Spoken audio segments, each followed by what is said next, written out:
September is the month that fall birding begins. It is also the month of the second annual Headlands Birding Festival right here in Northeast Ohio. Migration is rapidly on the move again, and now I have a second chance to find some of the species, especially warblers, that I missed in the spring. If you haven't seen my previous video recaps from April and May, be sure to check them out. There is just one problem with fall birding, a problem I'm sure every new birder faces, and some, not so new, still struggle with, and that is fall plumage. Many of the warblers that were so easy to identify in the spring are no longer in their breeding plumage, nor are they using songs to find a mate or establish territory. So we are left with just an endless chatter of chip calls and what feels like a whole new set of markers. Boy, did I struggle. It can be tough already with male plumage, female plumage, non-breeding plumage, and juvenile plumage, and with many of the species now appearing in fall plumage, it gets very easy to mix things up. I feel like I've learned a lot this year so far, but September made me think I hardly know anything at all. So let's see what birds I can find, and hopefully identify correctly as I continue my birding adventures here in Northeast Ohio.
opening night of the Headlands Birding Festival.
This is just the second year for the Headlands Birding Festival, with guided walks taking place at Headlands Beach, Menor Marsh, Menor Lagoons, Erie Bluffs, and Chagrin River Park, as well as a scheduled pelagic on Lake Erie, bird banding demonstrations, 2 tents with learning workshops during the afternoon, various vendors and food trucks.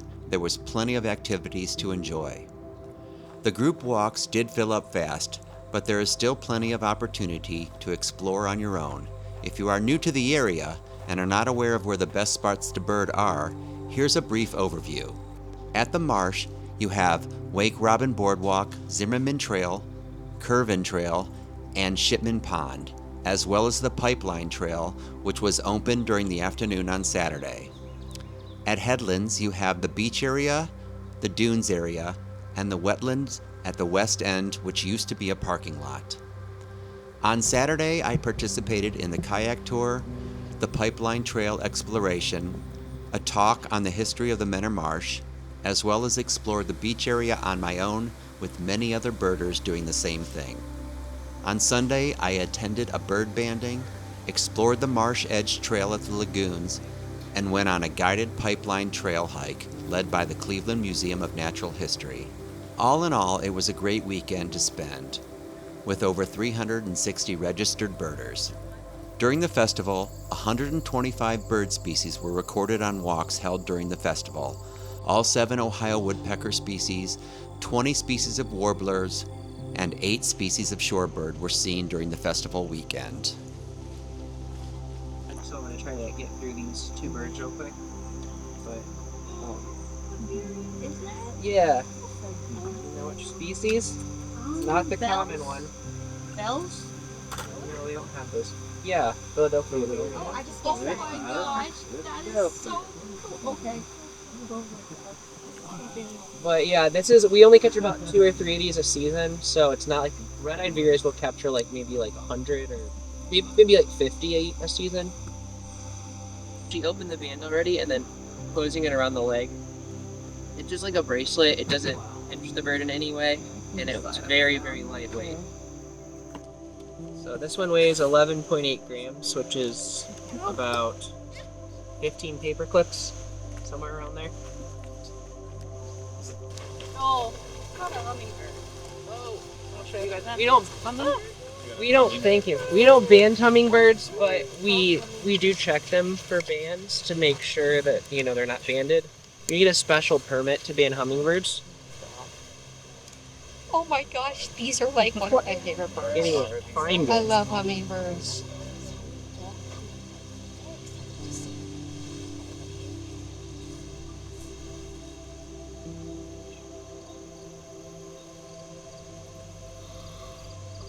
Oh my god! That is so cute.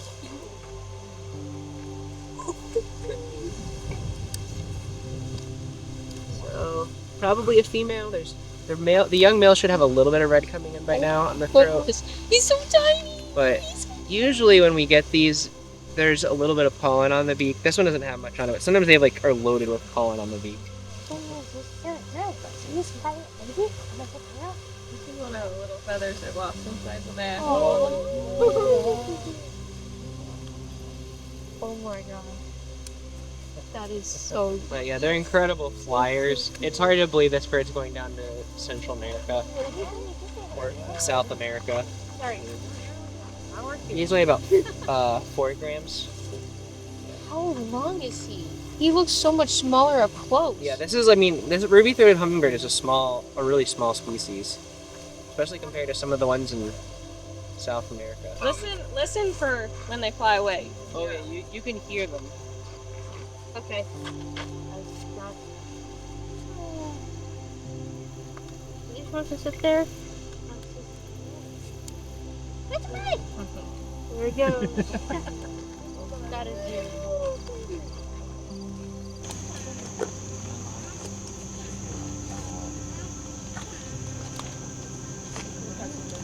Again, this bird has a pretty big eye compared to its head size. And use it to detect a lot of light. A lot of these birds live in pretty dark understories and coniferous forests. Like where I studied them, they were mainly hemlock forests. So in the understory, there's not quite as much light, so they want that big eye to pick up a lot of light in the understory. Interesting.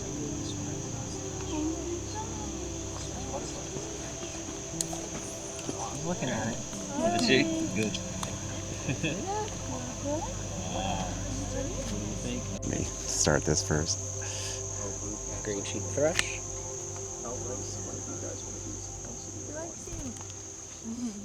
Stayed for a little while.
So how was birding in September?